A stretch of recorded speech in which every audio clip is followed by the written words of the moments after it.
কি করে বুঝবেন মৃত্যুটা ভালো হলো?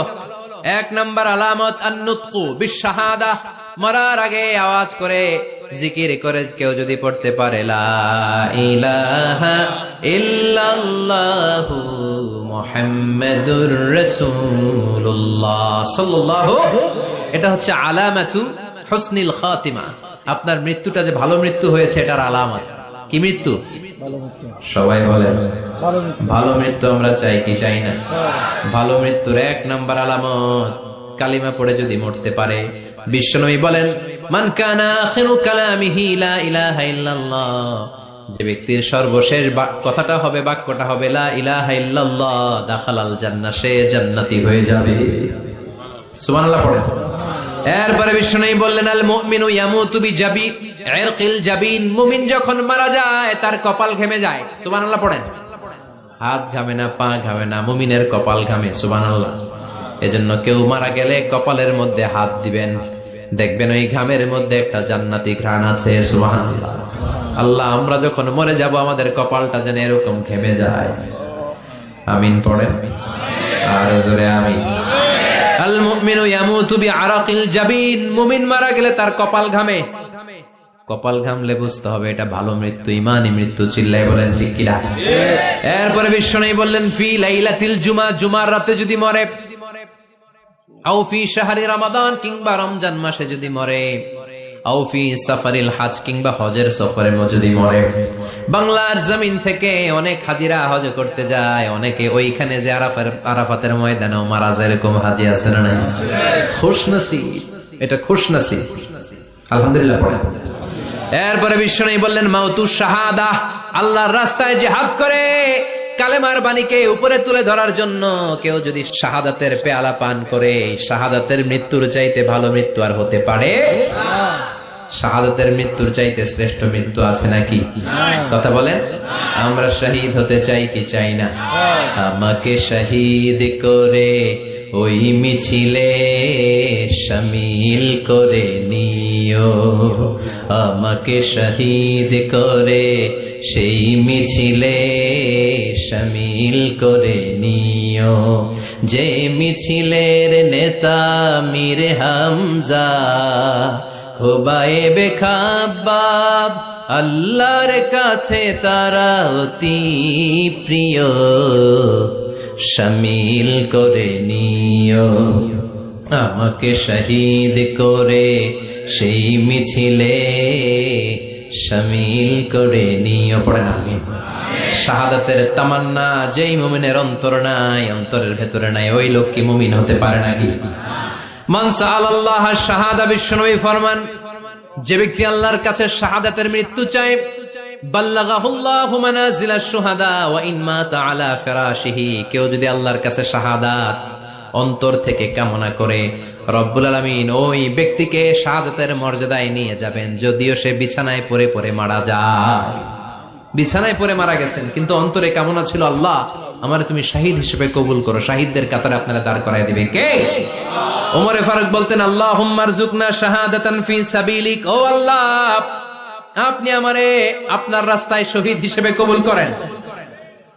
ওয়ারযুক মাউতি ফি হারামি রাসূলিক, পৃথিবীর কোন শহরে মরতে চাই না, বিশ্বনবীর শহরে মদিনা শহরে আমার মৃত্যু কবুল করেন। আমিন। ওমরে ফারুক কই মরছে? কথা কও। ফজরের জামাতে ইমামতি করতে গিয়েছেন মাওলাল মুগীরা আবু লুলু আল মাজুসি, মাওলাল মুগীরার আঘাতে অ্যাসাসিনেটেড বাই মুগীরা, স্টেবিং করেছে। এখানে তিনটা আঘাত করেছে, একটা এখানে, একটা পাজরে, একটা নাভির মধ্যে, নাভি কেটে দুই ভাগ। ওনাকে খাবার দেয়া হলো নাবিজ, দুধ মাখানো নাবিজ, ওই নাবিজের দুধ নাভি দিয়ে বের হয়ে যায়। উনি বললেন কে মেরেছে আমাকে? বলল অগ্নি উপাসক। শুকরিয়া করে বললেন আল্লাহ আমারে কোনো মুসলিম মারে নাই, কোনো মুমিন মারে নাই। উনি বেহুশ ছিলেন, হুশ ফিরে সবাই রে বললেন আসল্লান নাস, ফজরের যেই নামাজটা আমার ইমামতিতে শুরু হয়েছে, এক রাকাতের পর আমাকে মারা হলো, এবার আমাকে বলো আমার নেতৃত্বে যে নামাজটা শুরু হয়েছে নামাজটা ঠিক মতো হয়েছে কিনা। সুবহানাল্লাহ। আমারে কে মারলো?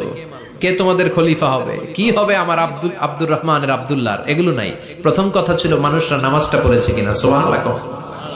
এজন্য শাহাদাতের তামান্না সবচেয়ে বড় তামান্না, চিল্লায় বলেন ঠিক কি না? এরপর বিশ্বনবী বললেন মুরাবিতান ফি সাবিলিল্লাহ, মুসলিম রাষ্ট্রের পাহারা দেয় যারা বর্ডার গার্ড। আমাদের দেশের বর্ডার গার্ডের কি বলে? আগে বিডিআর ছিল, এখন বিজিবি। আমার বিজিবির ভাইয়েরা না খেয়ে না পড়ে শীতের রাতে দেশ পাহারা দেয়। বিএসএফ এর গুলিতে যদি মারা যায় এটা শহীদ। সুবহানাল্লাহ। এর চেয়ে শ্রেষ্ঠ মৃত্যু আর হতে পারে? এরপর আল মাউতু আলা আমালিন সালেহ, কোন ভালো কাজের উপর মরণ। নামাজে সেজদা দিয়েছে, সেজদা অবস্থায় অনেকে চলে যায়, এরকম আছে না নাই? তাহাজ্জুদের যায় নামাজে মরণ দিও প্রভু আমায়, একামতে দিনের কাজে কবুল করে নিও আমায়। পড়েন আমিন। তাহাজ্জুদের যায় নামাজে যেন আমাদের মরণ হয়, পড়েন আমিন। রোজা অবস্থায় মারা যাওয়া, নেক আমল অবস্থায় মারা যাওয়া, এগুলো হচ্ছে আলামাত হুসনিল খাতিমা। আপনার শেষটা, বিদায়টা, মৃত্যুটা যে ভালো হয়েছে তার আলামত। আল্লাহ এই যে কথাগুলো বললাম, শ্রেষ্ঠ শ্রেষ্ঠ মৃত্যু, আমাদের মৃত্যুগুলো ওইরকম করে দিও। চিৎকার করে পড়েন আমিন, আওয়াজ করে পড়েন আমিন। এবার আলামাত সুইল খাতিমা, কিছু মৃত্যুর আলামত আছে, এটাই প্রমাণ করে এটা ভালো মৃত্যু নয়, এরকম আলামত আছে না নাই? এক নম্বরে হলো আল ইন্তিহার, আত্মহত্যার মৃত্যু। সমাজে আছে না নাই? উখিয়াতে তো নাই না? এদিকেও মরে, কি জন্য? কেন মরে? হ্যাঁ, বয়ফ্রেন্ড গালি দিয়েছে এজন্য? হ্যাঁ, মান ক্বাতালা নাফসাহু বিশাইইন উযযিবা বিহি ইয়াউমাল কিয়ামা, যে জিনিস দিয়ে যে যাকে মেরেছে, আত্মহত্যা করেছে, সুইসাইড করেছে, কিয়ামতের দিন ওই জিনিস দিয়ে সে তাকে মারবে, এটাই হবে তার শাস্তি। ওড়না পেঁচিয়ে যারা আত্মহত্যা করলো ওর শাস্তি ওড়না পেঁচানো। বিষ খেয়ে যারা মারা গেল তার শাস্তি জাহান্নামের বিষ খাবে আর চিৎকার করবে। ছুরি ঢুকিয়ে যারা মারা গেল জাহান্নামের আগুনে ঝলসানো ছুরি শুধু ঢুকাবে। আল্লাহ আত্মহত্যা থেকে বাংলাদেশে বাঁচাও, আমাদের ছেলে মেয়ে গুলারে বাঁচাও। চিৎকার দিয়ে বলেন আমিন। আত-তাআক্কুদ ফিল লিসান ফি লা ইলাহা ইল্লাল্লাহ, আজীবন কালেমা পড়ে নাই, আজীবন কালেমারে বাস দিয়েছে, এখন মরার সময় সবাই কয় কলমা পড়েন, কলমা পড়েন। এখন পড়তে চায় মাগার মুখ দিয়া বাইর হয় না, আছে না নাই? এরকম ডাকায় দুখিয়াতে নাই, কলমা পড়তে পারে না, আটকায় যায়, মরে গেছে। এই মৃত্যুটা কি ভালো? কথা বলে। ফি হালাতি শুরব, অনেকে মদ খাইতে খাইতে মরে, আছে না নাই? জুলুম করতে করতে মরে, আছে না নাই? অন্যের জায়গা দখল করে মরে, এরকম আছে না নাই? ফি হালাতি ইরতিকাবিল কাবায়ের, যে কোনো কবিরা গুনাহ করা অবস্থায় যদি মারা যায় এটা খারাপ মৃত্যু, এটা জান্নাতি মৃত্যু নয়। চিৎকার করে বলেন ঠিক কি না? এরপর ফি সাখাতিল ওয়ালিদাইন, বিশ্বনবী বললেন কোন ছেলে যদি মারা যায় এমন অবস্থায় মা বাবা তার উপর রাগান্বিত, এটা ভালো মৃত্যু? কথা বলেন। গোটা পৃথিবীর বুকে মায়ের চেয়ে আপন কেউ আছে নাকি? এই মায়ের মনে কষ্ট দিয়ে ওই অবস্থায় যদি মারা যায় এই মৃত্যুটা অনেক খারাপ। চিল্লায় বলেন ঠিক কিনা? এজন্য মায়ের সাথে খারাপ আচরণ করবেন নাকি? কথা বলেন। যার মা নাই সে জানে মা না থাকার কি জ্বালা, ঠিক কিনা?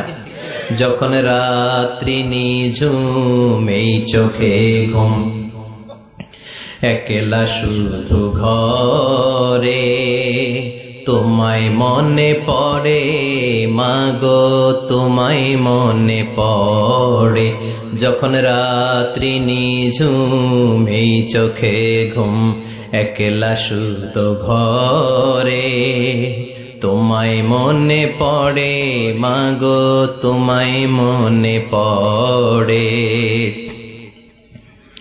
এজন্য মায়ের দোয়া সবচেয়ে বড় দোয়া। মা রেগে আছে, মা বদদোয়া দিয়েছে, বাবা বদদোয়া দিয়েছে, বাবা আপনার উপর অসন্তুষ্ট, ওই অবস্থায় ছেলে মরলে এটা কি ভালো মৃত্যু? এরপরে স্বামী যদি নাখোশ থাকে স্ত্রীর উপর, স্বামী যদি স্ত্রীর উপর রেগে থাকে, অসন্তুষ্ট থাকে, ওই অবস্থায় স্ত্রী যদি মারা যায় এটাও খারাপ মৃত্যু। চিল্লায় বলেন এটাও খারাপ মৃত্যু। এরপরে লাউ ফারিহাল মুসলিমুনা বিমাউতি, কোন লোক মারা গেলে যদি এলাকার মুসলমানরা খুশি হয় এটা কি ভালো মৃত্যু নাকি? কোন লোক মারা গেলে এলাকার মুসলমানরা যদি আল্লাহর শুকরিয়া করে এটা কি ভালো মৃত্যু নাকি? আমরা কি ভালো মৃত্যু চাই নাকি খারাপ? আমরা শাহাদাতি মৃত্যু চাই, ইমানের মৃত্যু চাই, পড়েন আমিন। এজন্য রাব্বুল আলামিন বলেন, বাল তুসিরুনাল হায়াতাদ দুনিয়া ওয়াল আখিরাতু খায়রুন ওয়া আবকা। ক্ষণস্থায়ী দুনিয়াটাকে তোমরা বড় মনে করো, এটা বড় না, বড় হলো আখিরাতের জীবন। এজন্য আখিরাতের জীবনের জন্য প্রস্তুতি দরকার আছে না নাই? মরণ হচ্ছে সবচেয়ে বড় প্রস্তুতি, মরণের চিন্তা। মান কানা ওয়াইদান ফাল মাউতু ইয়াকফি। যে নিজেকে সোজা করতে চায়, মৃত্যুর চিন্তাই তার জন্য যথেষ্ট। আজকের এই আলোচনার পরেও কি আমাদের টনক নড়বে না? আজকের এই কথাগুলোর পরেও কি মৃত্যু নিয়ে আমরা ভাববো না? আজকের আলোচনার পরেও কি আমার হিসাব শুরু হওয়ার আগে আমি একটু নিজের হিসাব কষে নিব না?